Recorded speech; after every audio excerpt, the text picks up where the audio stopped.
Hello and welcome to the Outdoorsy Educator podcast, the show where curiosity meets the open road. I'm your host Alasdair, and I invite you to join me as we explore the world through travel, nature, getting outside, and the power of learning. Each episode, we will dive into stories from inspiring educators, adventurers, and global citizens who are reshaping what it means to learn, whether it's in a classroom, on a mountain trail, or even halfway across the world. From backpacking trips that change your perspective to educational journeys that transform communities, we will cover it all. So pack your curiosity, lace up your boots, and let's discover how the world teaches us, one step, one story, one adventure at a time.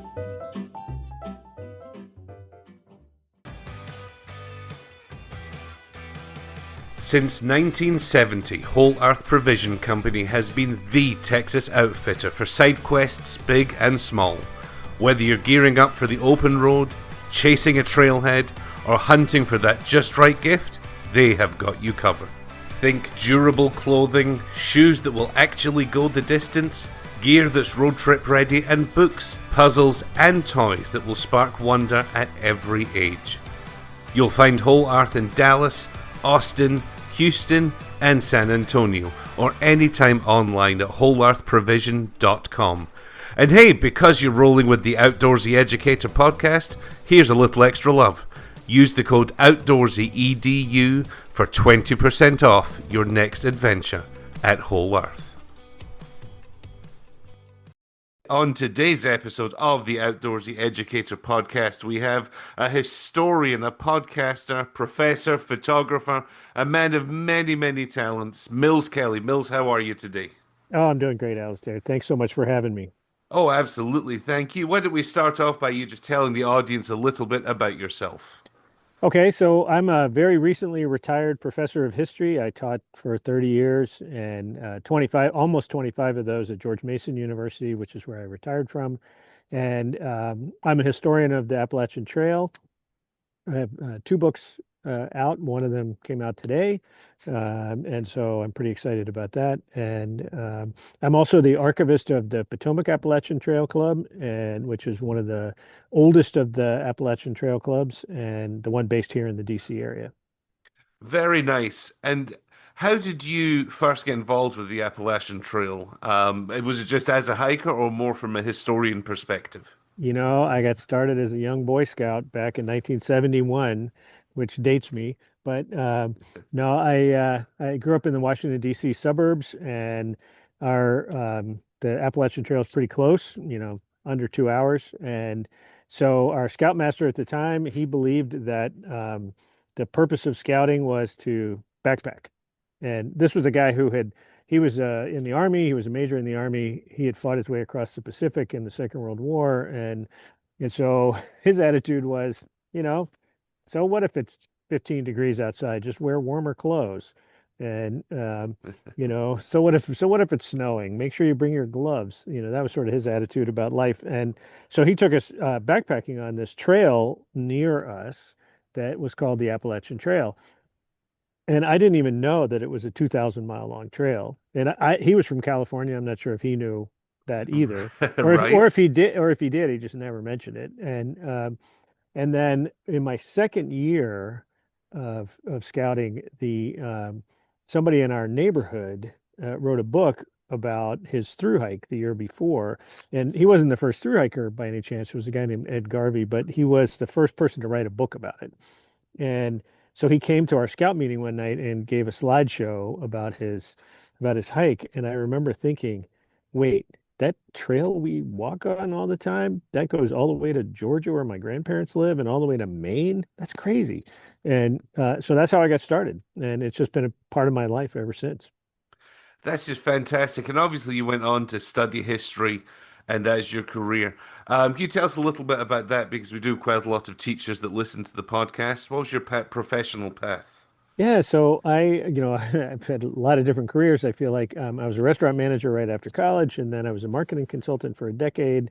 And while I was a marketing consultant, I went to graduate school part-time and kind of worked my way very slowly through first my MA and then my PhD.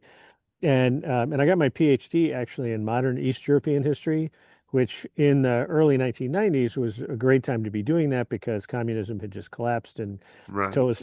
it was possible for me to do archival research in Eastern Europe that couldn't have been done 5 or 6 years earlier, and so I did that for a long time, and then in 2010 I was an associate dean at the university, and uh, I was part of a team that helped set up an undergraduate research program, which is one where the students, undergraduate students, conceive of a research project and then they go find a faculty mentor. They're not helping faculty with faculty research. They're doing their own work, and so I was part of the team that set that up, and no students were coming to work with me because none of them had the language skills necessary to do East European history. And I was really disappointed because I had put a lot of effort into setting that program up, and then I wasn't getting any of the Right. benefit. So I thought, well, if I'm gonna attract mentees, then I'm gonna have to do something in English instead of Czech or Polish or Slovak or whatever. And so I um, I thought, well, if I'm going to do something in English, that means American history or British history or, Australasian history. And so American history would be easier because it's close by. Mhm. And so then, since I didn't really have any strong background in American history, I could sort of pick whatever I wanted. I was Right. liberated by my lack of expertise. And Right. and so I wondered, are there any good books about the history of the Appalachian Trail that are written for the public? Because I do public history is kind of what I Hmm. do, and the answer was no, there really weren't. There were several good histories of the trail that were written for other historians, replete with footnotes and analysis and all that, but they weren't really geared toward the general reader, which is what I wanted to do. And also that kind of work, our students are really interested in public history because it helps them get jobs in museums, archives, libraries, whatever. And so I thought, well, I'll just write about the thing that I love, which is the Appalachian Trail. So it was kind of a marrying of my vocation and my avocation, if that makes sense. Oh, absolutely. And so what was the first piece you wrote? Because I've got one of your books here, North of Sex, Yeah. has come out. What was the first thing you wrote about the AT? Well, so the first book I wrote was called Virginia's Lost Appalachian Trail, and it's it's a good example of why archives are dangerous places if you're a historian, because I had set out to work in 2016 on the book that just came out today, um, and I was in the archives and I ran across a document which talked about the route of the Appalachian Trail along the border between Floyd and Franklin counties, Virginia, and I thought to myself, well, it doesn't go there, and so it's like, I was like Alice. All of a sudden, a rabbit hole opened up in front of me, Yes. and and so I had to decide. And I tell my students this all the time. You're kind of professionally obligated to at least peer into the rabbit hole, and but that 98% of the time you back away because you have other things you need to do. Right. And honestly, if I had not been born in Franklin County, Virginia, we moved to the DC area when I was very small, but that's still kind of my home place. If I hadn't been born there, I probably would have backed away. But I thought, well, I want to understand more about this, and so I started poking at that. I jumped into the rabbit hole and I started poking at that problem. And what I found was that it was a really interesting story because the Appalachian Trail gets rerouted all the time for a Hmm. variety of reasons. They've acquired some new land that takes the trail to a better view, or avoids a difficult road crossing, or there's a landslide or that sort of thing. And um, so there are a lot of very small reroutings of the trail, but this was 300 miles, which was Right. 15% of the trail at the time. And so I just started, researching that, and it turned into this book. Really, it started with just me trying to understand something, and it turned into a book because when I understood what I could understand through the archival record, I realized I didn't know enough. So I got in my car and I just drove down to Floyd County and Franklin County and Patrick County and Carroll County, and I started just talking to people. And the more I talked to people, the more I realized that the book that was emerging in my mind was sort of about the Appalachian Trail, but it was also about the persistence of historical memory in rural places. Right, yeah, I can just imagine this getting deeper and deeper, and yeah, how Yeah, these things were yeah. passed down from generation to generation. Because, the Appalachian Trail left that part of the state in 1952, and Right. people there talk about it like it left 10 years ago. Right, isn't it? Yeah, very interesting. Yeah, And I suppose a it's very lot of different. it is oral history that's been passed down. And Yeah. yeah, did you find a lot of stuff was documented and written down, or did you really have to talk to people who I perhaps had have to been talk there? to people. Yeah, I had to talk Yeah, to people, and along the way, I made a number of really good friends. good. One of them, sadly, passed away this early this year. Doug Bell, the trail went right across his grandfather's farm. He was raised by his grandfather because his parents died when he was young, and he was just full of pride about the fact that the trail had gone across his grandfather's farm. And um, Ralph Barnard is probably, I guess Ralph's 88 this year, 89, Mhm. and he. He's just such a funny guy, and everybody warned me to stay away from Ralph because they said he was like really crusty and grumpy, and and I don't know who they were talking about because he's never been anything but kind and friendly to me. But a bunch of these folks, in addition to telling me stories from their families, and like Ralph actually remembers the hikers because he's old enough. Uh, they pulled out of boxes in the closet old family photos of the trail and of hikers at the family farm and that kind of thing. Stuff that's not in any archive anywhere. Right, I suppose you could say that is the true archive, isn't it? That's the real. Yeah, That's fascinating. yeah, yeah. So it was great, and so I have a bunch of friends in that part of the state now. I would say their average age is probably 75. So Right. Well, long may these stories be continue to be passed down. yeah, yeah. Yeah, I've got a copy of your book here. I've read it, of course, when it came out, and yeah, it's so interesting. I'm really quite fascinated by the human history as well as the geographical changes that have been made, Hmm. but the people's land it goes through. D down here in Texas, they're just getting started working what they're calling the XTX Trail, which is a cross Texas trail Hmm.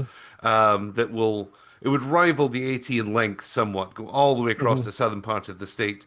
And something that I found particularly interesting is there is a lack of public land here. I can't remember the Yeah. exact Oh yeah. percentage, but almost all land is privately owned. Hmm. So they really felt that this would be a huge undertaking, having to convince people to let the trail run through, the edge of large ranches and Hmm. farmland. And they created all these scripts, I believe, things. How can we convince people this is a good idea? But they really didn't need to in the end. Everyone they spoke to was Hmm. so welcoming, as long as there was an understanding of, leave no trace, pack out what you Right. bring, all of that. People were have been so welcoming to having through hikers come through their land. Yeah, Um, that's great. yeah. I taught at Texas Tech for 3 years in the late Oh, 90s, up in and Lubbock. yeah, up in Yes. Lubbock. And I appreciate what you say about the lack of private land because my children were, I guess, 4 and 2 when we moved up here to Virginia, but I wanted them to start spending time in nature, walking, Mhm. and the nearest state park was 90 miles away. That would that be, let's see, is it possibly It Paulo Dura or there's it was the Crab south of Rock Palo Duro. It Canyons? was Caprock Canyon. Yeah, Yes, yeah, I've been just yeah, been there once, and it's somewhere that yeah.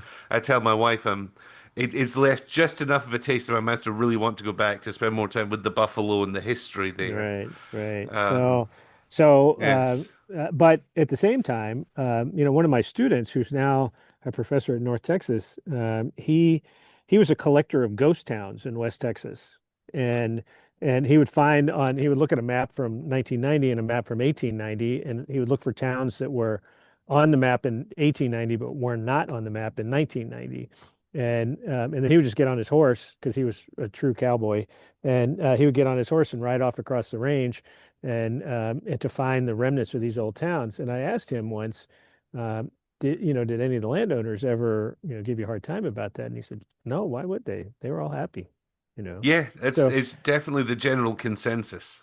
right. And that's how it happened with the Mm. Appalachian Trail, too. I mean, when the trail was declared complete in 1937, of the 2,000 miles, only about 800 miles were on public land. And I so, didn't realize that. Yes. yeah. And so, and it's still a tiny fraction. I don't know, 1%, 2% is still on private land. It's a national park these days since Right. 1968. And so the Park Service, um, has arrangements with landowners where they have right of first refusal on purchasing the land when the landowner passes, and so they're slowly but surely acquiring those last little bits. But yeah, it was all easements, and for which landowners were compensated $1 per year, and that was just to show that there was an exchange of value. Right. Understandable. I was thinking this morning before we started recording that I first became aware of you and your work when I stumbled across the Green Tunnel podcast. I'd love for you to tell us a little bit about the story behind this. I mean, it's a cornerstone for me of hiking, podcasting, and Appalachian Trail history. How did that start at GMU, and what part did you play in that? Well, thanks. I'm glad, you're one of our biggest fans, so I appreciate that. Um, and Allison says to tell you hello, by the way. Oh, that's very kind, very kind. So, I'm going up to GMU in about a week and a half. well, you So have to stop by to see her because yeah, she would I'm love going to to. reach out. Yeah, she would love Um, to see you. yes. So, but it started because we launched a podcast studio in sort of right around the time that COVID happened and immediately after the shutdown, and because it was a thing we could do, and we have a strong public history mission. And so one of the many ways that you reach out to public audiences these days is through podcasting. And we were especially interested in it because in podcasting in general, because the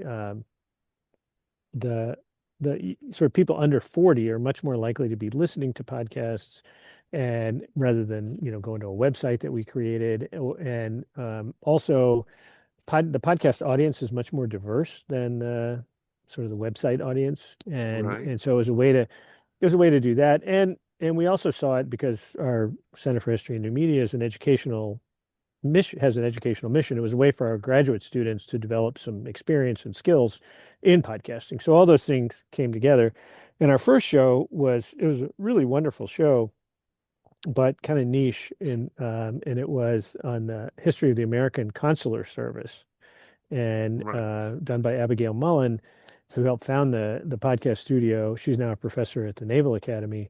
And so she was really interested in the history of the U.S. consuls. And so it's a great show, but never really found big audience just because it is diplomatic history in itself is kind of a niche thing, and then this Right. was a niche of a niche. So, but we learned a lot doing that, and then because I was doing all this work on the Appalachian Trail, we decided to do one on the Appalachian Trail. We've had several other shows. One, a really great one on the history of American anti-Semitism called Anti-Semitism USA, and another on the American Revolution as a global conflict. And so, not just about the Battle of Bunker Hill and Yorktown and George Washington, but about starting way back before the 7 Years' War and coming up to the end of the Revolution. Hmm. Um, so, so that's how it got started. And I was leading the Center for History and New Media at the time, and the podcast itself turned out to be very popular. We were very happy with it. We've had over 225,000 downloads. Goodness. Yeah, it's Yeah, great. and yeah, it's been really great. I mean, we ended the show in the spring of 24 with 50 episodes produced, and that's because we had largely told the story, Right. So, and one of the things we talked with our grad students about a lot was how do you bring something to an end? Something that you're passionate about, Hmm. something that has been really successful. When do you know it's time to stop? And then if so, how do you do that? And so it was a really good learning experience for them as well. That's, yeah, absolutely fascinating because it's something I speak about with some of my students is this is how information is communicated more and more. Hmm. Um, and it's really a transferable skill across so many disciplines. This being able to podcast, being able to speak in that way. So what an opportunity for these grad students Yeah. to be able And to do that. a couple of them got good jobs in part because, not wholly, but in part because of their experience in podcasting. It got them, maybe it moved their resume from the looks interesting pile to the we should talk to pile. Yeah, you know? Absolutely. We have very similar lines of work, and I get more people asking me about my podcast than almost anything else, Hmm. because it really is piquing interest. Which is one of the reasons I started this. Is my Yeah. own interest was piqued by podcasts such as yourself, and yeah, it's just a fascinating medium for communicating information. It makes it, as you alluded to, very accessible to a whole range of people. Right. And the other thing, at least for, for history students, they're used to writing long form essays with long complex sentences. And the podcast medium, especially the way we were doing it, which was more scripted, rather than individual, just sort of live interviews. Hmm. Um, they had to learn to speak in shorter phrases Right. and be more concise, or they had to learn how to edit, because I was the host of the Green Tunnel. Edit, we would have, I don't know, probably 3 hours worth of content for each 30-minute episode, and then they had to compress that down into a meaningful narrative, and that's challenging. And so it was a really good skill for them to develop. That's wonderful. And you said at the beginning that you've recently retired, but how are you still involved in the Appalachian Trail? So these days, I'm still involved in a couple of ways. First of all, Hmm. and in many ways, most importantly, I'm a volunteer on the trail, because it's still the only national park run by volunteers. Right. And I mean, there are thousands of people who put in volunteer hours on the Appalachian Trail every year. And so I maintain the Manassas Gap shelter. The Hmm. trail has about 250 shelters from end to end. And so the Manassas Gap shelter, which is only about a mile from where I'm standing, um, is one of the original shelters along the trail. It was built in 1937 by the Civilian Conservation Corps, and built out of old chestnut logs that they peeled on the site. And so I maintain that shelter. And last week we were told we couldn't do any volunteer work because of the government shutdown, but now we've gotten the word that it's actually okay, that the insurance policies will cover us. So I'm going to go back after we finish this. I'm actually going to go over there, Right. and then I'm also the archivist of the Potomac Appalachian Trail Club, which is nearing its centennial. Our club was formed in 1927 with the express purpose of building the Appalachian Trail in the Mid-Atlantic. And so the PATC and the Maine Club have the two longest stretches of the trail that they're responsible for, over 260 miles each. And so I'm the archivist of that club, and that's been great because I've been able to bring a lot of George Mason students in to do Right. archival internships. That's just fascinating. So over your decades of being involved with the AT, and it could be a very broad question, but how do you feel it has changed? So it's changed in it's as historians we're always interested in what changes and what doesn't. And so Yes. so first let me tell you what changes, or Hmm. what has changed. The first is it's wildly popular. Right. For the first so the trail began in 1921, but the Appalachian Trail Conservancy was formed in 1925, so things really cranked up in 1925. And so from the mid 20s through the mid 50s, so for those first 3 decades, it was it was sort of an acquired taste, I guess you could call it. I mean, the Right. trail clubs that put a lot of effort into it used it extensively, and scouting organizations used it, both boys and girls used it extensively. Um, Church groups, Hmm. you see a lot of evidence of church groups hiking on the trail. But other than that, it just wasn't really popular in that sense. Right. And then in the 1960s, the whole kind of back to nature movement began in the United States. And, it was hippie times. And so, it was popular to drop out and hike and things like that.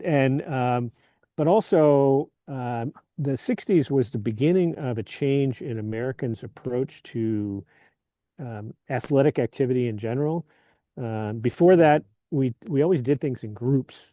And if you look at the pictures of hikers on the Appalachian Trail before the 1960s, they're always hiking in really large groups, 10, 20, 30 people. Wow. And Right. in the 60s, we started moving toward more individualized athletic activities. Jogging became a thing.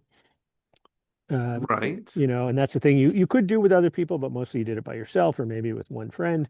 Um, Aerobics became a thing and in the early 1970s. And again, you went to an aerobics class, but you just kind of showed up for your aerobics class and then you went home. You weren't on a Right. team, that kind of Right. thing. I understand. Yes.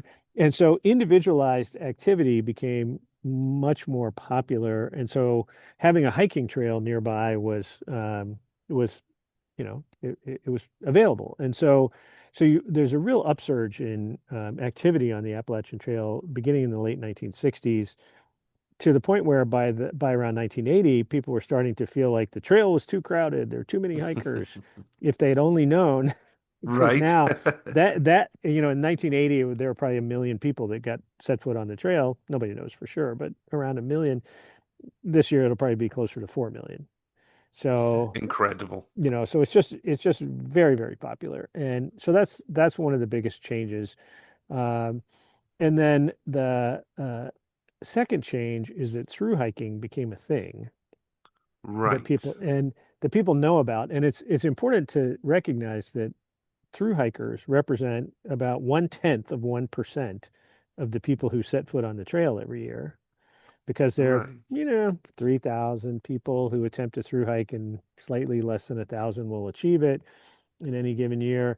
And that's against somewhere around 4 million people who set foot on the trail. But through hikers get like 95% of all the attention. Absolutely. So, Yes. I mean, it's so funny. I mean, the number of people over the years who met me on the trail and they'll say, "Well, are you a through hiker?" Right. And my response is always, "No, I don't smell bad enough." But Right. so because through hikers definitely develop a funk pretty quickly. But so so that's through hiking really became a thing in the it became a thing that people knew about in the late 70s, early 80s. But even by 1990, the number of people who had through hiked the trail was only a couple of hundred total. And Right. but then it really took off with the invention of social media and data phones. It's so interesting. I went to the Appalachian Trail Days in Damascus last year, Hmm. um, and got talking to lots of people, and people would always ask, "Oh, are you a through hiker?" And I was almost apologetic in my answer, no, and I had to justify why I wasn't. I have a wife, children, a job. I'm not at that stage of life where I can do. And it was very interesting that it was only me that had that perspective of being apologetic. The through hikers themselves are like, no, it's traumatic. You're still a hiker. You're still getting your feet on the trail, Right. building me back up after me putting myself down. Yeah, I pointed out to Yes, somebody recently. So I've hiked about maybe 700 miles of the trail altogether right. in various bits and pieces. And if you said to someone, "Yeah, I've hiked 700 miles on that trail," they would think, "Man, that is really you hiked a long way. That's incredible." But when you talk about the Appalachian Trail, you say, "Well, I've only hiked 700 miles." Yes, So yes, you yes. know so that's those. And then the other thing that's changed is the ecosystem has changed dramatically Right. several times. So when they were building the trail, chestnut trees were in their final death throes because of the chestnut blight, and so there were these ghost forests of dead chestnuts, billions of dead chestnut trees, and all up and down the East Coast.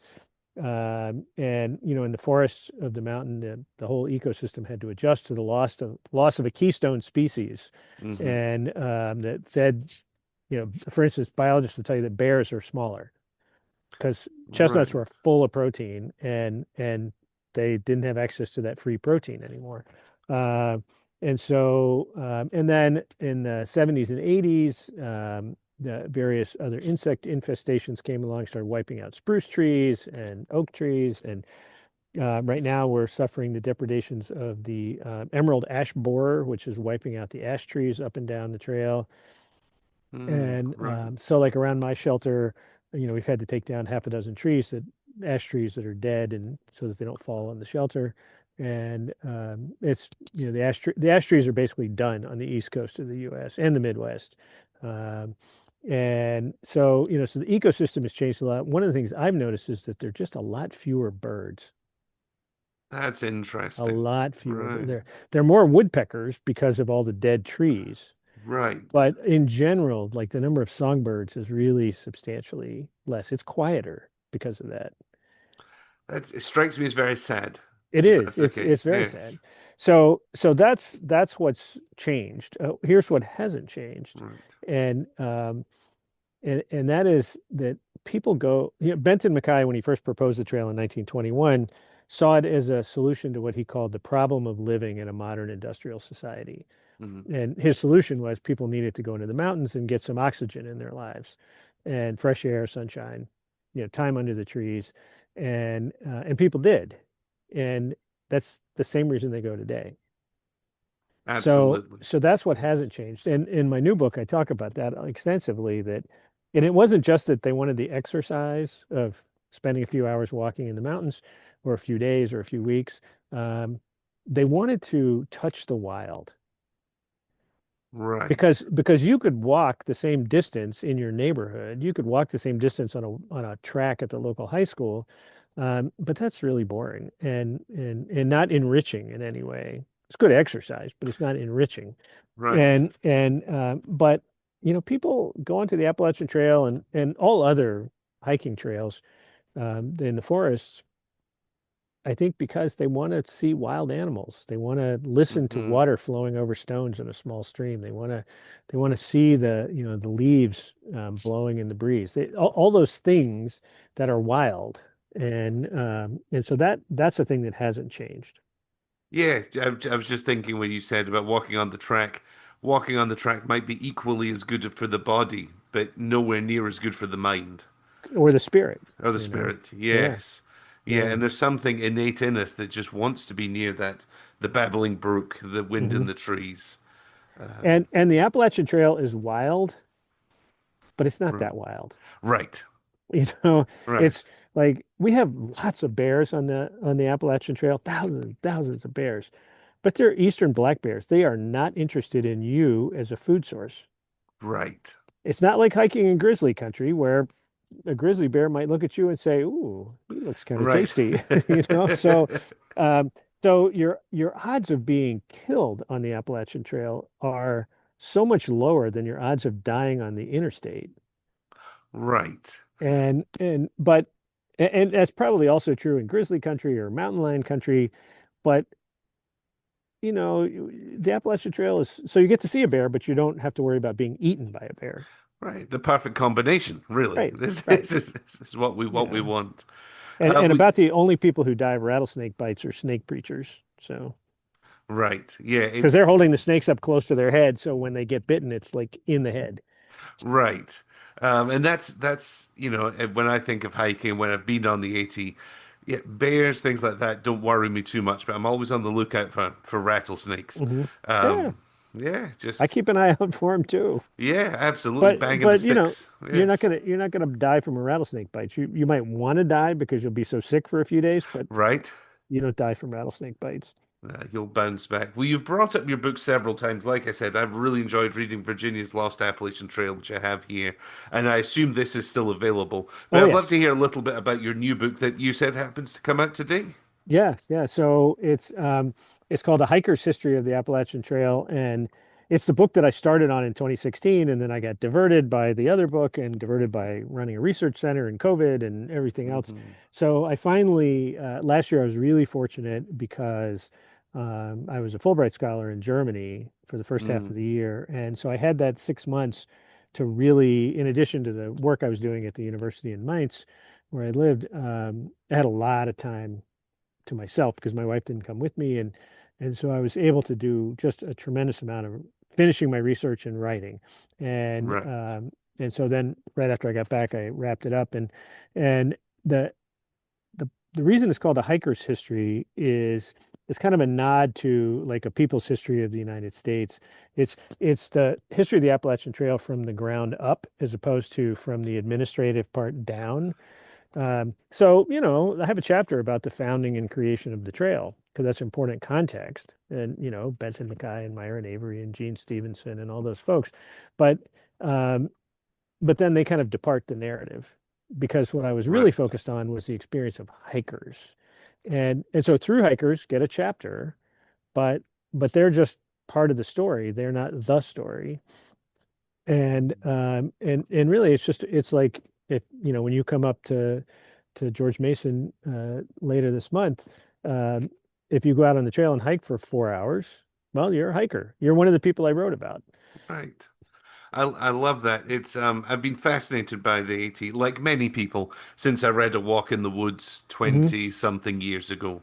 Um, and whilst I do love getting more knowledge about like you said, the administration and the history of the trail itself, it always comes back to the people. And that was Hmm. why I flew up to Virginia specifically just to go to the trail days. I didn't hike a mile on the trail that trip, but I wanted to hear from people and what it meant to them and how the trail had impacted their lives. And I found this fascinating. I've already ordered your book. I'm excited for it to arrive and read about the people. Well, Um, great. I appreciate that. yeah, And absolutely. it's it was an interesting research challenge Hmm. because through hikers, many of them, some, substantial fraction of them wrote something about their experiences. Hmm. They wrote books, they wrote articles, they had, in the more modern era, they had blogs or YouTube channels or Instagram feeds or whatever, and long things on Facebook. And so we know a lot about their experience. And Right. and but it also, I will say, their experience is it's kind of classic in the sense it's like the hero quest from Greek literature. Right. It's pretty much the same Yes. story, and so it's a fascinating story, and it's I'm impressed by all of them, but it's the same story over and over and over, Right. and so but like your 3 hour hike on the trail, you don't sit down and write a book about that, and if you did, who would read it, right? So Absolutely. but where people did write about their experiences on the trail was in the logbooks that are left in the shelters. Mm, right. And every one of the 250 plus shelters has a logbook or a register. And and so hikers, many of them stop and write in them. And they've been doing that since the 1930s. And so and I don't know how many of those have survived. Many hundreds of those have survived. Different clubs keep them in various ways. Like the Roanoke Club only keeps theirs for a year, just really for law enforcement purposes more than anything else. Right. And then they pitch them. The Green Mountain Club in Vermont had a very extensive collection, and then it burned up in a warehouse fire. By contrast, the Dartmouth Outing Club and the Appalachian Mountain Club both have huge archives of theirs going back into the pre-AT days, really. And so so they're sort of, it's like an idiosyncratic collection of these things. Mm. And and so I just read them. I read hundreds and hundreds of them, and let the hiker experience kind of bubble up for me. And so that's how I learned what it was like to hike on the trail in the 1930s or the 1950s or the 1970s or whenever, and sort of what the hiker experience was like. So it was a lot of fun. I love that. And as we're kind of wrapping up here, there's always three questions. I choose three questions from a little variety I have here, and this may tie into this. The first question I'd like to ask you, and this may be AT related or may not be, but if you could go back in time and witness any historical event, what would it be and why? Hmm. What would it be? What would it be? That's a hard question to I'm ask a putting you on the historian. spot here. Yeah, Yeah, I know. Well, it's a exactly. hard question to ask a historian because we're There'd aware be of so many. much. Yeah, we're aware of so much. Well, so I would say in the context of what we've been talking about, the Appalachian Trail Club or the Appalachian Trail, I would like to be at the first meeting of the Appalachian Trail Conference, which became the Conservancy, Hmm. uh, if only to hear how people understood what they were getting into. Right. That I love that answer. Um, my second question for you is what book, movie, piece of music, or piece of art has had a huge impact on your life, and in what way?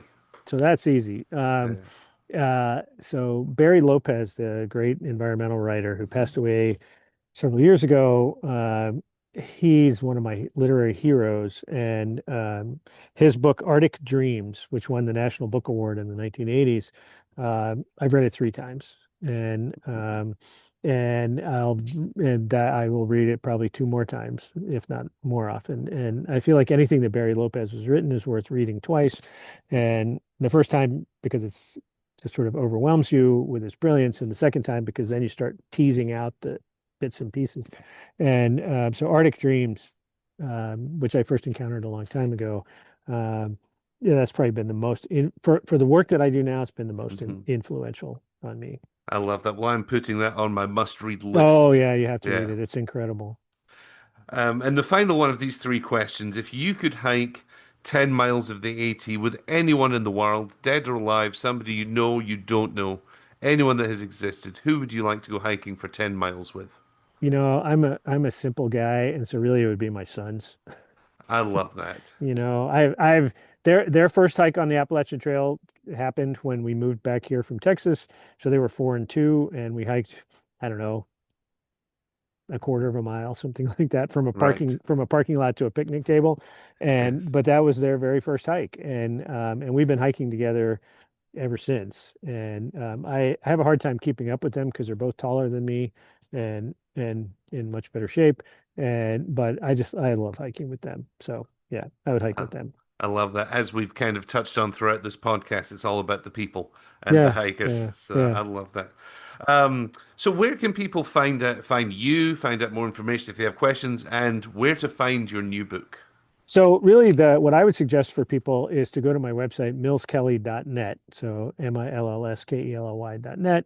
And I have listed on the homepage three woman-owned independent bookstores Hmm. that they all have bookshop.org accounts. And this is so much better than using one of the big retailers like Amazon or Barnes and Noble, because these are all independent bookstores. And through bookshop.org, they get a much bigger slice of the sale. And Okay. and so it really supports independent bookstores, which, as you know, is something that's really kind of critical. Right. And because it's hard to compete with Amazon or Barnes and Noble. And so yeah, on my website, so I have two in Virginia, one in New England, bookstores that I know and love and really respect the owners. And so but the other thing is if you have a local independent bookstore that you love, just go to bookshop.org and search the name of that bookstore. And for sure, they will have a bookshop.org account and order the book through them, because then your local independent bookstore gets a big chunk of the revenue from that sale. That's very interesting. I did not know that the percentages, I never really thought about it, to be quite Yeah, frank. yeah. You know, you don't till somebody brings it up, the percentages change. So good advice for us all. And then my final question for you is what's next? After this book has been released, what's your next plan, project, or do you deliberately Uh, not have one? no, no, I deliberately have one. I have one that I've been like holding off in the distance until I Hmm. finish this one. Um, so again, a rabbit hole from the archives, but I have discovered that the first person to hike the trail from one end to the other, um, he started in Maine, he finished in Georgia, in the 1930s, was a guy named Eiler Larson. He was a Danish American immigrant and kind of a kook is the only way to put it. And fascinating person, absolutely fascinating person. And it took him 6 years to complete his hike because he kept stopping in places and hanging out for a while. But if you Google Eiler Larson, what you will find is that for from the end of the Second World War until his death in 1975, he was the official greeter of Laguna Beach. And he would stand on the street corner in Laguna Beach and wave to people and call out "hello" at the top of his lungs. And um, but he had this whole philosophy that was he was from Aarhus, Denmark, came to the US in 1916 and to learn English. He'd already lived in Siberia, in Chile, that was where he fell in love with mountains, because there are not a lot of mountains in Hmm. Denmark, Right. like none. And but he fell in love with mountains in Siberia and then Chile and the Andes. And but so I could go into his life story and it would use up all your time. But the he had this very intricate philosophy of happiness. It was a bit of American transcendentalism, some New Testament Christianity, some Buddhism with a little Nietzsche sprinkled on top. What a It's so, you know, fascinating combination. right, exactly. Yes. And so he would stand on street corners all over the United States, and he was like a street corner preacher, but his gospel was happiness, happiness found through nature. And various like the Knoxville, Tennessee newspaper called him the apostle of happiness, and the Asheville, North Carolina newspaper called him the smiler, and things like that. And he people would think he was crazy until they talked to him, because Right. he was 6'5". He was shaggy at a time when people were not shaggy. He looked a Right. little bit like Rasputin, and he was boisterous, and he was loud.